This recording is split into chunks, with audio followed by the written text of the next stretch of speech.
OK, Johan, dis net 'n klein operasie. Wees kalm en rustig.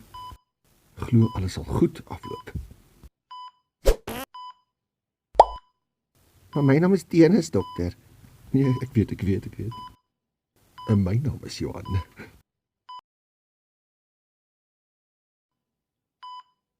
Goeienaand, meneer. Dis doodnormaal om 'n ereksie te kry tydens hierdie prosedure.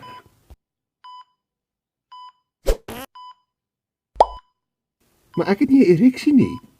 Nee, ek weet. Ek weet, maar ek het een.